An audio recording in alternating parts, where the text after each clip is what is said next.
Good morning all student. आपण मागील video अंतर्गत आपले 2 युनिट कंप्लीट झालेले होते आणि आज आपण तिसऱ्या युनिटला सुरुवात करणार आहोत. तर या तिसऱ्या युनिटमध्ये आपण बघणार आहोत जे महाराष्ट्रातील स्वातंत्र्योत्तर राजकारण आहे. तर या स्वातंत्र्योत्तर राजकारणामधील स्पष्टीकरणे, उदाहरणे तसेच स्वरूप, व्याख्या याबद्दलची संपूर्ण माहिती घेणार आहोत. तर यामध्ये बघूया आपण महाराष्ट्रातील जे काही राजकारण आहे 1957 आणि 1975 मधील राजकारणाचा अभ्यास आज आपण करणार आहोत. यामध्ये सांगितलेलं आहे की 1956 ते 57 पासूनच महाराष्ट्रातील काँग्रेस पक्षाचे वर्चस्व वाढू लागलेले होते. 56 आणि 57 या कालखंडामध्ये हा जो काळ होता, या कालखंडामध्ये काँग्रेस पक्षाचे जे काही वर्चस्व होते तर हे वर्चस्व अधिकाधिक प्रमाणात वाढायला लागलेले होते आणि त्यामुळे महाराष्ट्र राज्याची स्थापना 1960 मध्ये झाली. त्यामुळे काय झाले की महाराष्ट्र या राज्याची स्थापना 1960 मध्ये करण्यात आलेली होती. महाराष्ट्रात देखील काँग्रेस काही गुणवैशिष्ट्यामुळे टिकून होती. महाराष्ट्रामध्ये देखील काँग्रेस ही काही गुणवैशिष्ट्यामुळे जेव्हा एखादा व्यक्ती नेता असतो किंवा नेता या पदावर कार्यरत असतो तर त्याच्यामध्ये काही गुण वैशिष्ट्ये असतात किंवा तो गुण वैशिष्ट्य नसल्यास तो त्या प्राप्त करण्याचा प्रयत्न करत असतो, कारण त्याला सत्ता ही टिकवायची असते. त्यासाठी तो सतत प्रयत्नशील असतो. त्याचप्रमाणे काय म्हटलंय की महाराष्ट्रात देखील काँग्रेस काही गुणवैशिष्ट्यामुळेच टिकून होती. मात्र 1967 मध्ये उत्तर भारतात काँग्रेसला पराभव पत्करावा लागला. उत्तर भारतामध्ये काँग्रेसला पराभव पत्करावा लागलेला होता. भारतात कुठल्याही राज्यात एखाद्या जातीचे इतक्या मोठ्या प्रमाणावर संख्याबळ आढळून येत नाही.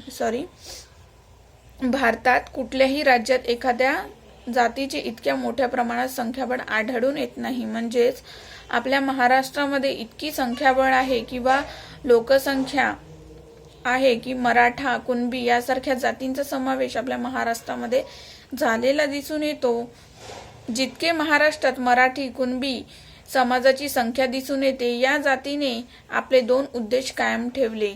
एक म्हणजे मराठा कुणबी समाजातील अंतर्गत भेदाचे महत्त्व कमी करणे आणि दुसरे वसाहतीपूर्वीची ऐतिहासिक संपत्ती जतन वारसा करणे. जी काही ऐतिहासिक संपत्ती आहे, सांस्कृतिक ऐतिहासिक अशी संपत्ती आहे, तर ती टिकून धरण्याचा मराठी आणि कुणबी समाजाचा फार मोठा हेतू असलेला दिसून येतो. तसेच लोकांच्या महत्वाकांक्षा देखील वाढलेल्या दिसून येते. या काँग्रेस पक्षामध्ये काय झालेले आहे की लोकांच्या ज्या काही आशा अपेक्षा आहे, तर मराठी, कुणबी हा तर समाज महाराष्ट्रामध्ये आहेच, परंतु जो काही काँग्रेस हा सत्ताधारी पक्ष आहे त्याकडूनही लोकांच्या खूप साऱ्या अपेक्षा असलेल्या दिसून येत आहे. तसेच महाराष्ट्रातील जे काही मराठा आणि कुणबी समाज आहे, तर हा मराठी आणि कुणबी समाजाने काय केले आहे की आपले हित, समाजाचे हित किंवा आपले हित साधण्यासाठी विविध असे प्रयत्न करण्यात आलेले आहे. जसं मराठी आणि कुणबी समाज आहे, त्यामध्ये काही समस्या असेल तर त्या सोडविण्यासाठी ते काँग्रेस पक्षाचा आधार घेऊन किंवा विविध नेत्यांच्या सहाय्याने आपले प्रश्न सोडविण्याचा ते प्रयत्न करू लागलेले होते. त्यांनी हितसंबंध जपले, सामाजिक वास्तवतेची सांगड घातली. जी काही सामाजिक वास्तवता आहे, जसं प्राचीन काळामध्ये वेगळ्या अशा दृष्टिकोनातून बघितले जात होते आणि या आधुनिक काळातील माहिती तंत्रज्ञानाच्या काळामध्ये वेगवेगळ्या समस्येलाही तोंड द्यावे लागत असते. या सगळ्या गोष्टींचा विचार करून हे दोन्ही समाज एकजुटतेने कार्य करायला लागलेले होते. त्यांनी स्वतःच्या जातीचे अस्तित्व तर टिकविलेच, पण त्याचबरोबर त्यांनी इतर जाती समूहाला आपल्या सत्तेच्या व्यवस्थापनासाठी मार्ग मोकळा करून दिला. त्यांनी काय केले, स्वतःच्या जातीचे अस्तित्व तर त्यांनी टिकवलेच, स्वतःची जी काही परिस्थिती सुधारण्याचा त्यांनी प्रयत्न केलाच, परंतु इतर जाती समूहाला आपल्या सत्तेचे व्यवस्थापनासाठी मार्ग मोकळा करून दिला. इतर जातींना सुद्धा त्यांचे हक्क मिळण्यासाठी त्यांनी खूप असे प्रयत्न केलेले आहे व त्यांना सत्तेत सहभागी करून घेतले. जी काही इतर जाती होत्या, मराठी, कुणबी सोडून इतर जाती होत्या, त्यांनाही त्यांनी आपल्या जे काही व्यवस्थापनामध्ये किंवा राजकारणामध्ये सहभागी करून घेण्याचा प्रयत्न केलेला होता. अशा प्रकारे एकजातीय वर्चस्वाच्या पोटात बहुजातीय लोकांना लोक नांदू लागले. यशवंतराव चव्हाणांनी मंत्रीपद सोडल्यावर बऱ्याच कालावधीपर्यंत महाराष्ट्राची सत्ता बिगर मराठा सत्तेकडे राहिली.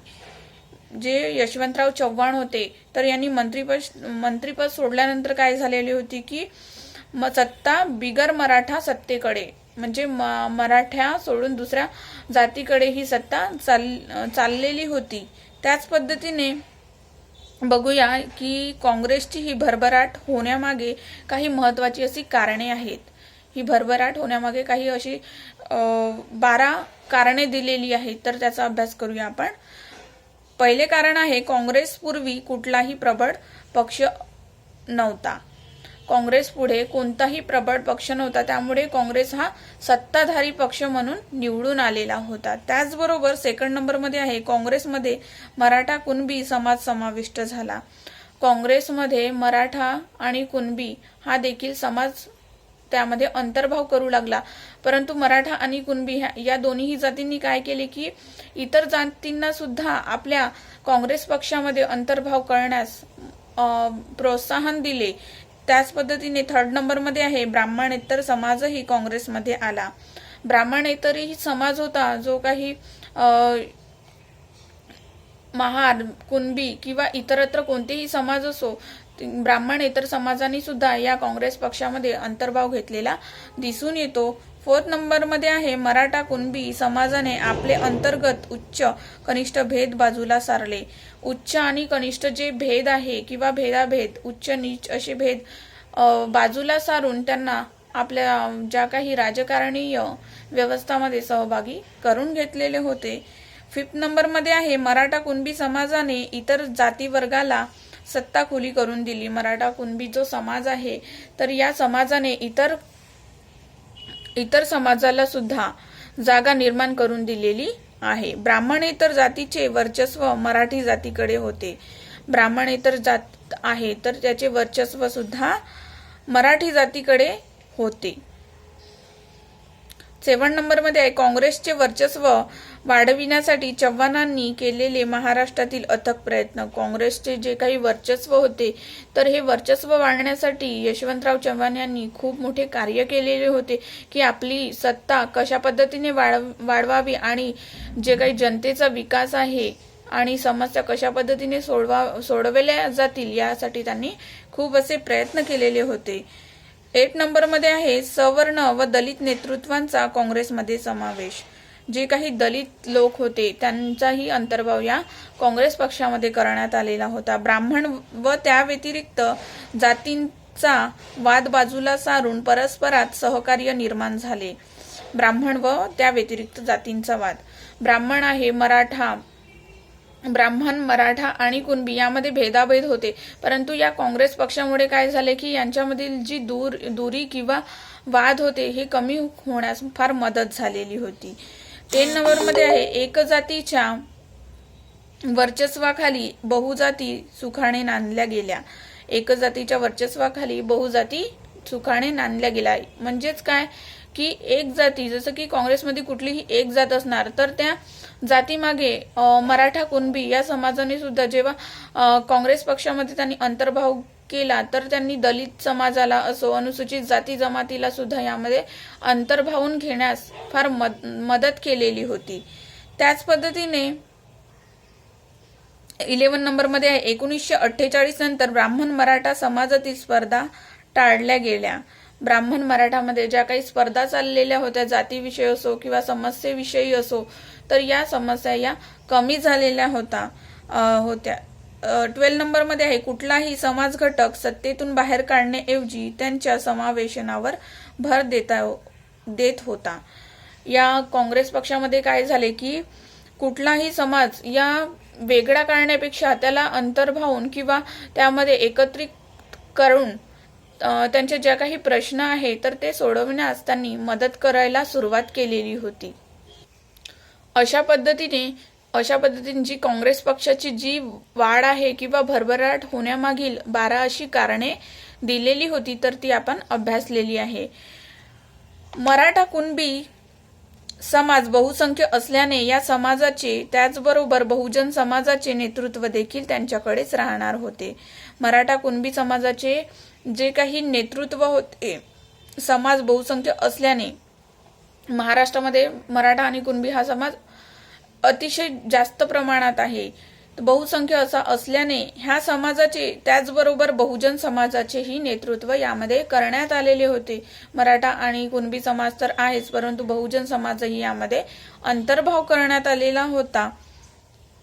म्हणूनच बहुजन समाज ही कल्पना उदयास आलेली होती. सत्तेसाठी मराठी लोकांचे नेतृत्व हे वर्चस्वाचे प्रतीक न राहता बहुजन समाजाचेही प्रतिनिधित्व बनलेले होते.